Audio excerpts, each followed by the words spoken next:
Hello, everybody. Happy Monday afternoon. Hope yours is going well.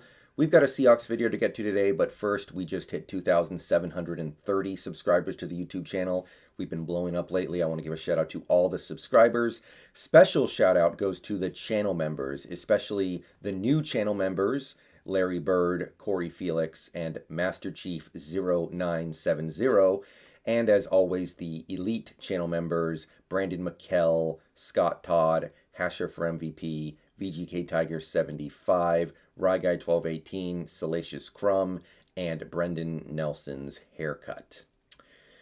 All right, today we are going to be taking a look into the Seahawks salary cap situation for 2021 because in streams and in videos recently, I've been asked this question dozens of times by different people. How much room do we have left under the salary cap? How much money do we have left to spend on players for 2021? And the answer that I always give, the correct short answer, is there's no way for us to truly know. And that is true, but I've decided to take this video to kind of give the long answer, which explains why we can't know exactly what the salary cap situation is. So what we're going to be doing today is taking a look at the Seahawks 2021 Spotrac page, getting together all the information that we can, assuming that Spotrac knows what they're talking about, which they usually do, and trying to piece together how much room we have left, making logical assumptions about what the team has done. And from that, we can try to estimate how much money they could create by taking rational, reasonable, sensible moves. And we can also throw in some of the more irrational, unsensible moves that the team could nevertheless still do. So, with all this in mind, we're going to take a look at the current Seahawks 2021 salary cap scenario and start parsing through data from there. All right, Spotrac 2021 for the Seahawks. You can scroll through this page if you want to and take a look at the cap hit and the dead cap and et cetera, for every player on the Seahawks in 2021. But the number we're really going to have in mind here is this one right here on the right side of the screen, estimated cap space for every player. Right now, it is $3,645,512. So this is our cap space as of this list's last recording. So $3,645,512. So let's punch that in here real quick. 3,645,512. That is our current cap space going into 2021 right now. However, if you scroll through this list, you will see some of the new players have been included. You can see Gabe Jackson's cap hit is represented. Ahkello Witherspoon's cap hit is represented. Christopher Carson's, who knew his name was Christopher, by the way? I kind of didn't, and I think I know this team pretty well. His cap hit is here. However, you go all the way down to the bottom. 5 players are currently not represented on this list of cap hits.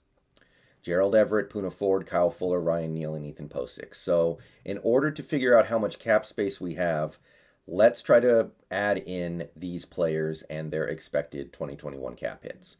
So first we're going to do Gerald Everett because he's the easiest. He signed a 1-year deal for $6 million. Now, there is the possibility of using void years to extend the cap hit out a little bit, but in all likelihood, this contract simply is what it is. It is a 1-year, $6 million contract, so you would expect the 2021 cap hit to be $6 million. So let's go ahead and factor that in here. And as you can see, we are already $2.4 almost million in the red.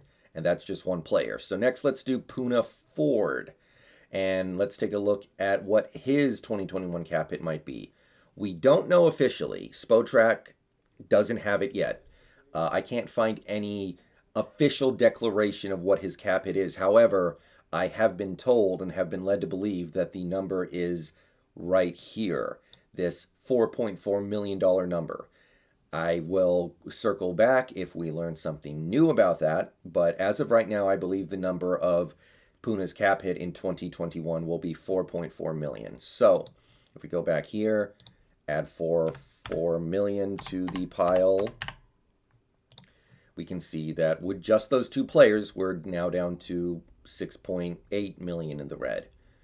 Okay, next up, let's do Ethan Posik. Now, his contract's interesting. It was 1 year, $3 million. However, that 1 year, $3 million contract is projected to carry only a cap hit of $1.5 million. I've heard $1.15 million possibly. There are rules in the CBA that allow you to keep your low-level veterans for less than you actually pay them. So I've heard that Ethan Posik's cap hit might be 1.15, but this article here says 1.5. So let's just go with that for now and add on a cap hit of $1.5 million.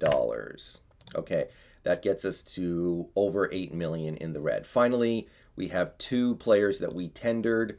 We have Kyle Fuller, who we tendered as an ERFA, and then we have Ryan Neal, who we tendered as an ERFA as well. How much does this cost?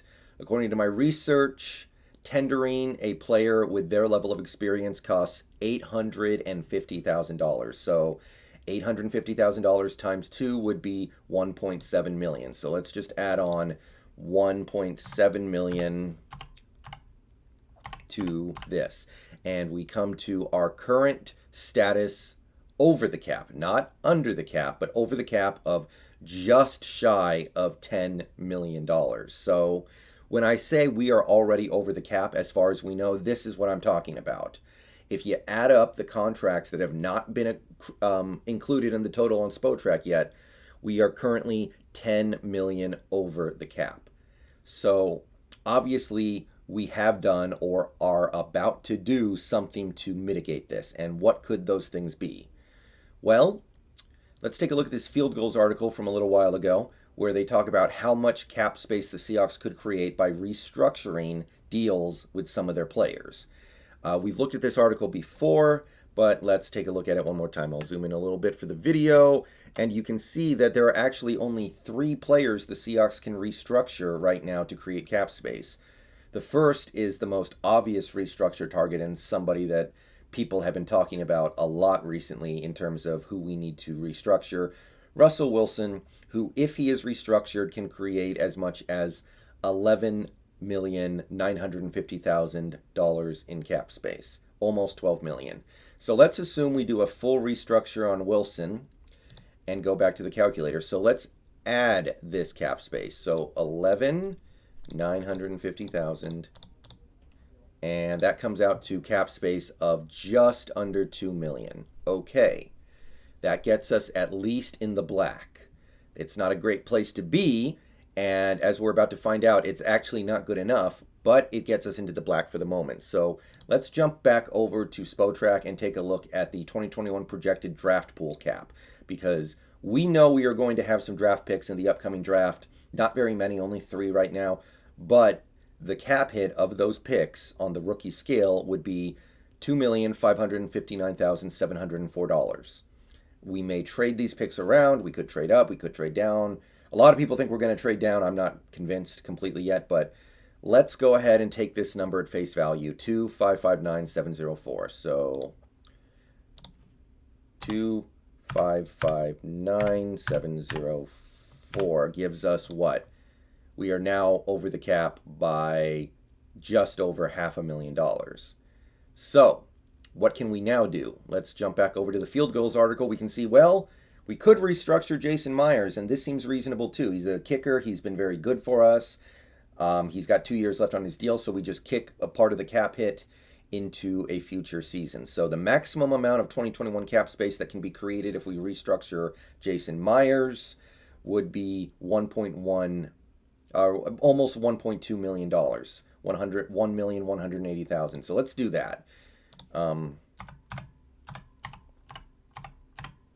And we are now in the black by just over 600 grand. Now, this is not a lot of wiggle room to work with. This doesn't leave a lot of room for injury settlements. This doesn't leave a lot of room for midseason signings. It's not really where you want to be. And it's certainly not enough to bring in any new players right now, but we are in the black. So now that we've kind of established what we can do with the cards that we currently have in our hand, let's take a look at what we can do in the future to maybe create enough room to bring in another player like, say, Carlos Dunlap. I think a lot of people would want to bring him back. So The other player we could restructure is Bobby Wagner, which I'm very hesitant to do, but you can do it. You can restructure Bobby Wagner to the final year of his deal and gain over $6 million in 2021 cap space. I think that restructuring Wagner should be kind of break glass in case of emergency. I don't think we should do it unless we feel like we have to. I'm going to go ahead and put that in my back pocket for now and come back to it. Let's go back to the Spotrac page and take a look at some of the other things we could do first to create cap space. You can trade or release certain players, and I think we all already kind of know this. You can release Tyler Lockett or trade him and save $11.5 million.